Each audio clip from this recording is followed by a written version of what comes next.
Hello guys, welcome to Indian affairs. I hope कि आपका आज का दिन शानदार हो और लाइफ में आपके जो भी गोल्स और टारगेट्स हैं आप उनको सक्सेसफुली अचीव करें। आज 5 मई की बात करें तो पूरी दुनिया में आज के दिन वर्ल्ड लाफ्टर डे मनाया जा रहा है, जो कि मई महीने के पहले संडे को सेलिब्रेट किया जाता है। वर्ल्ड लाफ्टर डे मनाने के पीछे का उद्देश्य दुनिया के सभी लोगों को इस बात के लिए जागरूक करना है कि लाफ्टर यानी कि हंसना किसी भी व्यक्ति की सेहत के लिए कितना जरूरी है।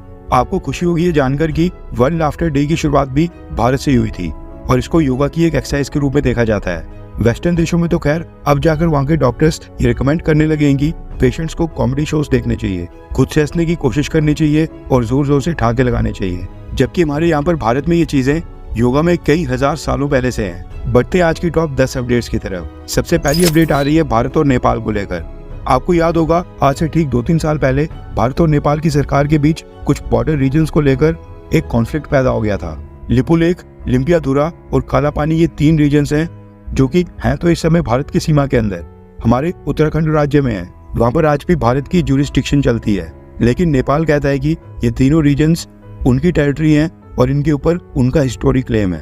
एक बार तो नेपाल की केपी ओली सरकार ने ये तीनों रीजन्स खाली करके नेपाल को सौंपने की बात भी बोली थी। अब आपने देखा होगा कि हम पाकिस्तान या फिर चाइना जैसे इतने बड़े बड़े देशों को अपनी 1 इंच जमीन देकर आज की डेट में राजी नहीं है, ये तो फिर भी नेपाल है। ऐसे में भारत की सरकार ने उस समय बहुत ही नरम बर्ताव से नेपाल की ये डिमांड्स रिजेक्ट कर दी थी।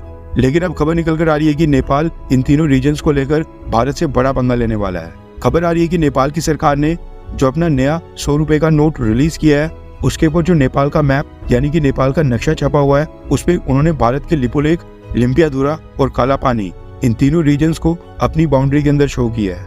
सब कुछ बिल्कुल ठीक चल रहा था, लेकिन इस तरह से नया नोट जारी करना ये साफ दर्शाता है कि नेपाल अब भारत की शराफत का नाजायज फायदा उठा रहा है। आज की सेकंड अपडेट आ रही है भारत और अमेरिका को लेकर। आपको याद होगा 26 मार्च को एक मेजर एक्सीडेंट में एक कार्गो शिप ने बाल्टीमोर के ब्रिज को टक्कर मार के उसको नीचे गिरा दिया था। अब इस शिप के ऊपर 20 क्रू मेंबर्स भारत से हैं, इसलिए हम इस स्टोरी को भी काफी लंबे समय से ट्रैक कर रहे हैं। इसको लेकर खबर आ रही है कि भारत के सब क्रू मेंबर्स पिछले 40 दिन से अभी भी इसी शिप के ऊपर ही फंसे हैं, जिसका रीजन है कि अमेरिका इस शिप के ऊपर सभी क्रू मेंबर्स को यूएस वाटर्स को छोड़कर वहां से कहीं भी जाने की परमिशन नहीं दे रहा है। खबर है कि यूएस कोस्ट गार्ड और US national transportation safety board के बाद अब FBI ने भी इस इंसिडेंट में क्रिमिनल प्रोसीडिंग्स अपनी तरफ से स्टार्ट कर दी हैं और सभी भारतीय क्रू मेंबर्स की रिटर्न स्टेटमेंट्स ली जा रही हैं। क्रक्स ये है कि 40 दिन हो गए, इसलिए अब ऐसा लग रहा है कि अमेरिका इस इंसिडेंट को लेकर अब इसको एक्सीडेंट समझकर रफा दफा करने के मूड में बिल्कुल नहीं लग रहा है और अब इस एक्सीडेंट में किसी न किसी को दोषी ठहराकर सजा देने की कोशिश की जाएगी ताकि बाकी की शिपिंग कंपनीज के लिए एक एग्जाम्पल सेट हो। आज की थर्ड अपडेट आ रही है जम्मू कश्मीर से और ये बहुत ही बड़ी बुरी खबर है। जम्मू कश्मीर का पुंछ और राजौरी सेक्टर आतंकी हमलों के कारण पिछले कुछ सालों से काफी डिस्टर्ब चल रहा है। यहाँ पर कई बार आतंकवादियों ने इंडियन आर्म्ड फोर्सेस को निशाना बनाया है और पिछले कल भी कुछ ऐसा ही हुआ। पाकिस्तान से घुसपैठ करके आए आतंकियों ने इंडियन एयरफोर्स की कॉन्वॉय के ऊपर घात लगाकर हमला किया और बहुत ही दुख के साथ आपको बताना पड़ रहा है कि इस हमले में इंडियन एयरफोर्स के एक ऑफिसर वीर गति को प्राप्त हो गए हैं, जबकि 5 जवान बुरी तरह से घायल है। इनिशियल इन्वेस्टिगेशन से पता चला है कि आतंकी इंडियन एयरफोर्स की कॉन्वॉय को पहले से एम्बुश करके बैठे थे, यानी कि कॉन्वॉय का पहले से ही इंतजार कर रहे थे और जैसे ही कॉन्वॉय एक स्पेसिफिक पॉइंट के ऊपर पहुंची आतंकियों ने चारों तरफ से गोलाबारी स्टार्ट कर दी थी। इंडियन एयरफोर्स, इंडियन आर्मी और जम्मू कश्मीर पुलिस तीनों आर्म्ड फोर्सेस ने हमले के तुरंत बाद आतंकियों को पकड़ने के लिए ऑपरेशन स्टार्ट कर दिया है, लेकिन अभी तक कोई सफलता हाथ नहीं लगी है। पुंछ, राजौरी और अनंतनाग लोकसभा सीट के ऊपर 7 मई को वोटिंग होनी थी, लेकिन इलेक्शन कमीशन ऑफ इंडिया ने वोटिंग की डेट्स पोस्टपोन करके 25 मई कर दी थी। उसके पीछे का कारण भी यही आतंकी हमले और यहाँ की सिक्योरिटी सिचुएशन बताई जा रही है। पाकिस्तान की आर्मी कोशिश कर रही है कि इलेक्शंस के समय जम्मू कश्मीर में कोई बड़ा आतंकी हमला करवाया जाए ताकि ये मुद्दा इंटरनेशनल लेवल के ऊपर उठ सके और लोकल्स इलेक्शन में वोट न डालें। आई होप कि हमारी सिक्योरिटी फोर्सेस पुंछ और राजौरी सेक्टर में एक्टिव सभी आतंकियों को जल्द से जल्द बदतरूरों के पास पहुंचाने में सफल हो। आज की 4th अपडेट आ रही है भारत और यूनाइटेड अरब एमिरेट्स को लेकर। पिछले कल गुरुजी बागेश्वर धाम ने ये घोषणा की है कि वो 22 मई से लेकर 26 मई तक दुबई यानी यूनाइटेड अरब एमिरेट्स में जाकर वहां पर कथा करने के लिए जा रहे हैं, जिसके लिए यूएई के एडमिनिस्ट्रेशन ने उनको परमिशन दे दी है। जानकारी के मुताबिक 21 मई को वो दुबई के लिए अपनी टीम के साथ रवाना हो जाएंगे, यानी कि अब अरब शेखों की धरती के ऊपर भी पर्चे खुलेंगे। ये वाकई में बहुत ही बड़ी डेवलपमेंट है।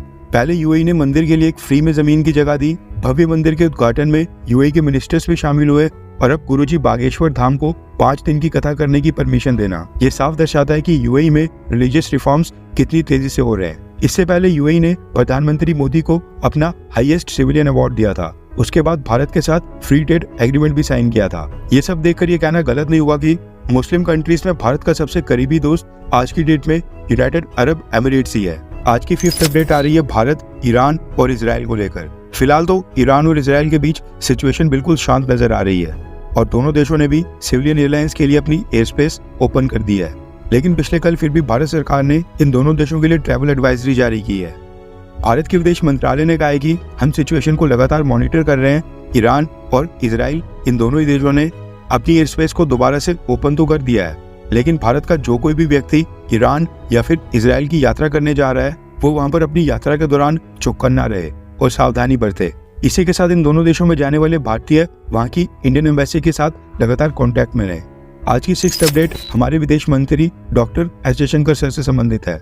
दरअसल पिछले कल हमारे विदेश मंत्री ने कनाडा के ऊपर कुछ कमेंट किया है। वहां पर जो आजकल हरदीप सिंह निज्जर की हत्या को लेकर जो भी डेवलपमेंट्स हो रही हैं, जो भी वहां से भारत के लिए स्टेटमेंट्स आ रही हैं, उसके ऊपर जयशंकर सर ने कहा है कि वो उधर की इंटरनल पॉलिटिक्स के कारण आ रही हैं, जिसपे वो भारत को जबरदस्ती घुसा देते हैं। जयशंकर सर ने कहा कि ग्लोबल लेवल के ऊपर दुनिया भर में भारत की इमेज बहुत ही ऊपर उठ चुकी है और कनाडा एक एक्सेप्शन है, लेकिन दुनिया के तमाम देश और लीडर्स आज की डेट में भारत और प्रधानमंत्री मोदी की तारीफ करते हैं। जयशंकर सर ने कहा कि हमने कनाडा को कई बार समझाया है कि ऐसे लोगों को वीजा या फिर पॉलिटिकल स्पेस ना दी जाए जो भारत के लिए प्रॉब्लम्स खड़ी करते हैं, लेकिन कनाडा हमारी बात बिल्कुल नहीं सुनता है। भारत ने आज भी 25 प्रो खालिस्तानी व्यक्तियों की कस्टडी मांगी है, लेकिन कनाडा भारत की बात के ऊपर जरा भी गौर नहीं कर रहा है। जयशंकर सर ने कहा कि ना कनाडा हमें प्रूफ देता है, ना वो हमारे साथ एविडेंस शेयर करता है। अभी कनाडा की पॉलिटिकल मजबूरी बन गया है भारत को दोषी ठहराना। कनाडा में इलेक्शंस आने वाले हैं, इसलिए वहां पर वोट बैंक पॉलिटिक्स स्टार्ट हो गई है। आज की 7th अपडेट आ रही है भारत और अफगानिस्तान को लेकर। दरअसल भारत के महाराष्ट्र में अफगानिस्तान की कौंसल जनरल जाकिया वारदाक हैं, जो कि डिप्लोमेटिक पासपोर्ट के ऊपर भारत में रह रही हैं। खबर आ रही है कि कुछ ही दिन पहले वो यूएई के दुबई से भारत आ रही थी, जिस समय एयरपोर्ट के ऊपर directorate of revenue intelligence of India ने उनको भारत में एंटर होते समय एयरपोर्ट के ऊपर गोल्ड की स्मगलिंग करते हुए पकड़ लिया था। रिपोर्ट के मुताबिक वो 25 किलो सोना भारत में स्मगल करके लाने की कोशिश कर रही थी, जिसकी कीमत बनती है 18 करोड़ 60 लाख इंडियन रुपीस। अभी चोरी पकड़े जाने पर पिछले कल जाकिया वारदाक ने भारत में कौंसल जनरल की पोस्ट से रिजाइन दे दिया है, यानी इस्तीफा दे दिया है। आज की 8th अपडेट आ रही है भारत और कनाडा को लेकर। एक दिन पहले कनाडा की पुलिस ने इन्फॉर्म किया था कि उन्होंने खालिस्तानी हरदीप सिंह निज्जर की हत्या से लिंक्ड 3 लोगों को अरेस्ट किया है। अभी तीनों व्यक्ति भारत के नागरिक हैं और कैनेडियन पुलिस ने उनकी पिक्चर्स भी रिलीज कर दी हैं। अब इसको लेकर भारत की कनाडा में जो एम्बेसी है उसकी तरफ से एक स्टेटमेंट आई है, जिसमें कनाडा में भारत के एम्बेसडर संजय कुमार वर्मा सर ने भारत की तरफ से कहा है कि कनाडा की जो पुलिस ने अरेस्ट किए हैं ये पूरी तरह से कनाडा का इंटरनल मैटर है और इसके ऊपर भारत अपनी तरफ से कोई भी कमेंट नहीं करना चाहता है। उन्होंने कहा कि कनाडा ने इन तीनों अरेस्ट को लेकर भारत को इन्फॉर्म किया है और हम आशा करते हैं कि कनाडा की कंसर्न अथॉरिटीज आगे भी इस केस से रिलेटेड रेगुलर अपडेट्स भारत के साथ शेयर करती रहेंगी। आज की 9th अपडेट आ रही है टर्की से। हम सबको पता है कि टर्की की इकोनॉमिक कंडीशंस इस समय बहुत ही नाजुक चल रही हैं। टर्किश करेंसी लीरा का बहुत ही बुरा हाल है, लेकिन फिर भी टर्किश प्रेसिडेंट अर्दोगान धर्म के नाम के ऊपर ऐसे फैसले ले रहे हैं जो कि टर्की की अर्थव्यवस्था को बैकफायर करने वाले हैं। दरअसल टर्की की सरकार ने घोषणा की है कि वो इजराइल के साथ आज के बाद कोई भी ट्रेड नहीं करेंगे। अभी कुछ ही दिन पहले टर्की ने इजराइल को कुछ आइटम्स एक्सपोर्ट करने के ऊपर बैन लगा दिया था, लेकिन अब टोटल बैन का मतलब है कि टर्की के ट्रेडर्स हर साल जो 6 से 7 बिलियन डॉलर्स का माल इजराइल को एक्सपोर्ट करते थे, अब वो भी नहीं कर पाएंगे। इस समय टर्की की अर्थव्यवस्था आगे खड्डे में जा रही है, लेकिन फिर भी अर्दोगान को फलस्तीन के नाम के ऊपर देश का 6 से 7 बिलियन डॉलर्स का नुकसान करवाना मंजूर है। आज की 10th अपडेट आ रही है पाकिस्तान और चाइना को लेकर। रिसेंटली पाकिस्तान में चाइनीज वर्कर्स के ऊपर वहां पर काफी ज्यादा आतंकी हमले हो रहे हैं। इसी को लेकर अब पाकिस्तान की गवर्नमेंट ने फैसला किया है कि चाइना के जो भी ऑफिशियल्स पाकिस्तान में अलग अलग प्रोजेक्ट्स के ऊपर वहां पर काम कर रहे हैं, उनके लिए पाकिस्तान की government bullet proof armoured vehicles का इंतजाम करेगी। अगर बुलेट प्रूफ व्हीकल्स किसी भी समय किसी भी कारण चाइनीज ऑफिशियल्स के लिए अवेलेबल नहीं होंगे तो उनको पॉइंट ए से पॉइंट बी तक ट्रांसपोर्ट नहीं किया जाएगा। यानी पाकिस्तान में अब एक मेंबर ऑफ पार्लियामेंट से ज्यादा प्रोटोकॉल्स चाइनीज लोगों को मिलेंगे। आज के लिए बस इतना ही। जय हिंद, वंदे मातरम।